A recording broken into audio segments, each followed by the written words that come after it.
दोस्तों, हमारी बात को गंभीरता से आप लीजिए या ना लीजिए। अभी इस वक्त जो देश का माहौल है ये बहुत ही विकट स्थिति आया हुआ है। जिनको सिर्फ खाना है, सोना है, उनसे तो उन बारे में तो कुछ बोलना ही नहीं है। बाकी जो भी स्थिति, अगर न्यूज़ देख रहे होंगे, देश दुनिया का खबर आप अगर देख रहे होंगे, शायद आपको भी पता होगा जो देश में अभी चल क्या रहा है। अभी न विकास, न रोजगार, न बेरोजगारी, किसी मुद्दे पर बात नहीं हो रहा है। बात हो रहा है एक ही, जो जनसंख्या के आधार पर देश बट चुका है। अब स्थिति यही है, पूरा देश का माहौल है। दूसरी बात, 3 राज्य का हिंदू का काम खत्म हो चुका है, पूरी तरह से खत्म है। अगर बीजेपी न रहता तो अभी तक बात भी खत्म रहता है। शुक्र है जो देश में बीजेपी का बहुमत से सरकार है, जो अभी तक कंट्रोल किए हुआ है, नहीं तो बड़ा मुश्किल था उसके बारे में कुछ भी बोलना। असम, कर्नाटका और बंगाल, इस 3 राज्य का इतना बुरा स्थिति है, इतना बुरा स्थिति है, पूछिए मत। खैर,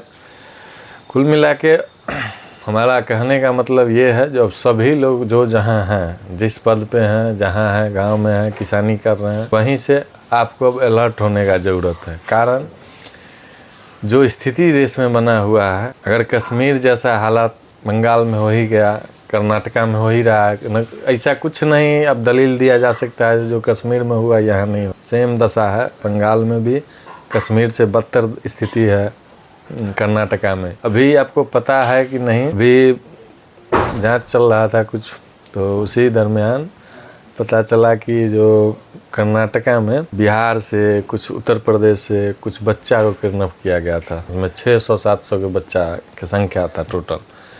और जब छानबीन किया, पुलिस अपना हिसाब से जांच किया, पता करते करते लिंक मिलता गया तो पहुंचा कर्नाटका में एक मदरसा के अंदर 600 बच्चा पाया गया। जितना विलम्ब हुआ वहाँ पहुँचने में, तब तक वो सब लोग कलमा पढ़ के हिंदू मतलब जो धर्म को छोड़ के वो लोग मुस्लिम धर्म में कन्वर्ट हो चुके थे। स्थिति इतना बद से बदतर है, तो हम उन लोगों पे थूकते हैं जो अभी भी कांग्रेस का गुणगान कर रहे हैं, कांग्रेस का साथ दे रहे हैं। वही इस 70 साल में दशा इस देश का किया है। नहीं तो इस देश जैसा सुरक्षित दुनिया में कोई देश नहीं था। इससे ज़्यादा पृथ्वी पर किसी देश में शांति नहीं था। इस सब का जड़ कांग्रेस है।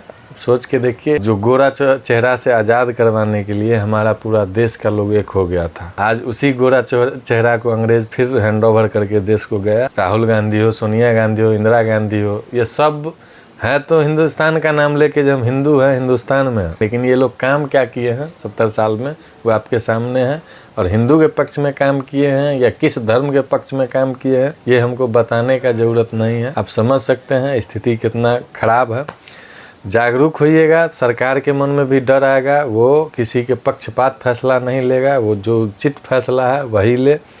आपको लगता है जो 2-4 आदमी हम विधायक, नेता, एमएलए, एमपी के साथ रहते हैं, जो कर रहे हैं ठीक है, क्योंकि उनसे हमारा घर चलता है। आप अपने गांव के बारे में भी सोचिए, ज़िला के बारे में भी सोचिए, राज्य के बारे में भी सोचिए। जो आप अगर गलत आदमी का साथ देंगे तो ये देश कहाँ जाएगा, ये समाज कहाँ जाएगा। ऐसे मानसिकता से बचिए। अब वो दौर नहीं रहा, नहीं तो आज स्थिति ये है, जो ना अफगानिस्तान में अब हिंदू बचा, ना बांग्लादेश में बचा, ना पाकिस्तान में बचा, और बाकी तो जो 56-57 कंट्री मुस्लिम का है, उसमें हिंदू का तो कोई अस्तित्व ही नहीं है। जो भी पहले धर्म के लोग वहाँ रहते थे, अलग अलग धर्म के लोग जो पैदाइशी थे वहाँ के, उनका भी सर्वनाश कर दिया गया और सबको इस्लामिक राष्ट्र बना दिया गया। तो कुल मिला के कहने का मेरा मतलब है, जो अगर इस देश पर भी अगर खतरा आता है, किसी तरह का आँच आता है और हम खाना खा के सो जाएं, हम कहें जो इस सरकार का काम है, ये हमारा जिम्मेवारी नहीं है, तो आप अपने देश के चारों तरफ घूम के देख लीजिए जो कौन देश आपके लिए नागरिकता देने के लिए तैयार है और कौन देश आपके लिए बॉर्डर खोलने के लिए तैयार है। कहीं आपको शरण नहीं मिलने वाला है। इसलिए जब किसी भी घर में अगर घर के अंदर के लोग ही अगर गार्जियन या मुखिया के खिलाफ हो जाए तो घर को कमज़ोर होना लाजमी है। वही सेम स्थिति आज देश में। देश का मुखिया कितना भी ताकतवर और मजबूत हो जाए, जब तक हम लोग और आप लोग साथ नहीं देंगे तब तक इस देश का कुछ नहीं हो सकता है। या आपके घर का है ना हो, आपके घर का भी कुछ नहीं हो सकता है। कितना भी मजबूत आपका गार्जियन हो, और घर तोड़ने की बात घर के अंदर के लोगों ही अगर शुरू चाह के भी कुछ नहीं कर पाएगा, क्योंकि अपने लोग हैं, क्या करेंगे। इसलिए ऐसे गलत विचारधारा से आप लोग बचिए। अगर सिर्फ घर के प्रति और अपने स्वार्थ के प्रति अगर आप लोग जागरूक रहेंगे तो आपका आने वाला पीढ़ी और आप खुद भी आने वाला कुछ दिनों में इस सब झेलने के लिए तैयार रहिए। आपको इससे कोई नहीं बचा सकता है। पुलिस प्रशासन सीधा हाथ खड़ा कर देगा। आप नज़र उठाइए, हिस्ट्री देखिए, जहाँ जहाँ हिंसा हुआ, जहाँ जहाँ हिंदू के साथ नरसंहार हुआ, जहाँ भी इस देश में भी और इस देश से बाहर भी, क्या वहाँ कानून व्यवस्था नहीं था? क्या वहाँ पुलिस प्रशासन नहीं था? सेना नहीं था? सब था, सरकार भी था, सत्ता भी था, लेकिन कोई उसको बचाने नहीं आया। पुलिस प्रशासन क्या है, ये तो कोई घटना घट जाने के बाद वहाँ पहुँचती है ना। ये तो ऐसा बिल्कुल मत रखिए जो पुलिस प्रशासन आपके देश पर या आप पर खतरा आएगा तो आपसे पहले वहाँ खड़ा मिलेगा। नहीं, इस देश को या अपने घर को इतना मजबूत बना के रखिए कि आपके घर के तरफ कोई आँख उठा के देखने से पहले सरकार के द्वारा जो दिया हुआ वेपन्स है, जो भी लाइसेंस प्रोसेस से मिलता है, वो लेके अगर मिल रहा है, एक तो इसको आसान कर देना चाहिए। इंडिया में अंग्रेज़ का बनाया हुआ कानून है, सिर्फ बड़े ही लोगों को और कुछ ही लोगों को वेपन्स मिल पाता है, कोई भी हथियार हो। ये आम लोगों तक भी मिलना चाहिए जो अपना धर्म का, अपना परिवार का रक्षा कर सके। दूसरी बात, वो वेपन्स के अलावा जो भी और होता है अपना घर का सेफ्टी के लिए, वो आप घर में रखिए ज़रूर। कोई भी आपको आस पड़ोस का, आजकल का इतना मानसिकता लोगों का ख़राब हो गया है, आप फैमिली के साथ भी सड़क पर गिरे पड़े हैं, लोग फ़ोटो खींच के निकल जाएंगे, आपका मदद नहीं करने वाले। अब सोचिए जब पूरा परिवार पर कोई हमला करेगा, पूरा परिवार किसी तरह का समस्या खड़ा होगा, तो आपको क्या लगता है कि आपका समाज, आपका गांव, आपका पुलिस प्रशासन खड़ा हो जाएगा साथ में? होगा भी तो बाद में, पहले नहीं होने वाला है। इसलिए सबसे पहले सेफ्टी का तैयारी आप ही को करना होगा। कहने का मतलब दुनियादारी का तमाशा छोड़िए, नौटंकीबाजी ये सब दुनिया में चलता रहता है।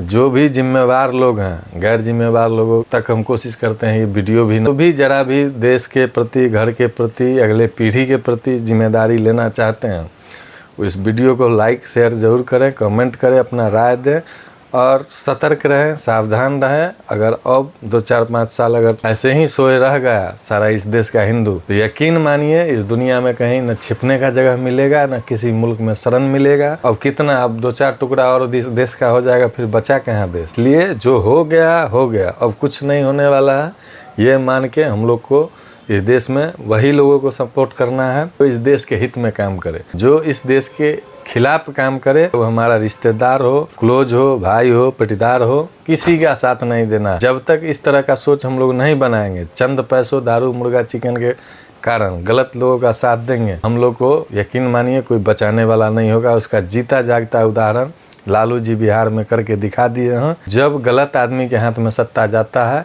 तो पुलिस प्रशासन भी घुटना टेक देता है। क्या करेगा, मजबूर है बेचारा। इसलिए ज़्यादा दूर तक नहीं जाना है और देखना है। बिहार के लोगों से आप बैठ के पूछिए, जो गलत हाथ में सत्ता जाने के बाद लोगों के साथ क्या होता है, जिसका कोई कसूर नहीं है, उन लोगों को भी इसका परिणाम भोगना पड़ता है। हमेशा जो गलत करता है वो तो बच के निकल जाता है, क्योंकि वो ऑलरेडी ताकतवर इंसान, कुचला जाता है आम आदमी। जागरूक होइए, अगर जागरूक होइएगा, आज दुनिया में जो भी देश देख तरक्की कर गया, डेवलप कर गया, हमें पीछे छोड़ दिया है, उसका मूल कारण है जो उसके अपने घर का लोग गद्दार नहीं है। लेकिन हम लोग के इंडिया में क्या है, घर के अंदर ही घर तोड़ने वाले लोग हैं, ऐसा घर के अंदर भी। इसलिए घर के लोगों से भी बच के रहिए और उनको समझाइए इस तरह का मानसिकता से बचो, नहीं तो नाश तुम्हारा पक्का है। और देश के अंदर भी जो इस मानसिकता के लोग हैं, या तो उनसे दूरी बना लीजिए और नहीं तो उनको भी यही राय दीजिए, इस तरह का मानसिकता रखोगे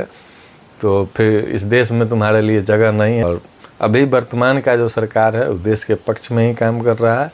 हमारा आप लोग से अनुरोध है कि पूरा सपोर्ट कीजिए उनको, नहीं गलत आदमी का सपोर्ट कीजिएगा तो इसका अंजाम हम सभी को भोगना पड़ेगा। उसके लिए आप सभी लोग तैयार रहिए। धन्यवाद, मिलते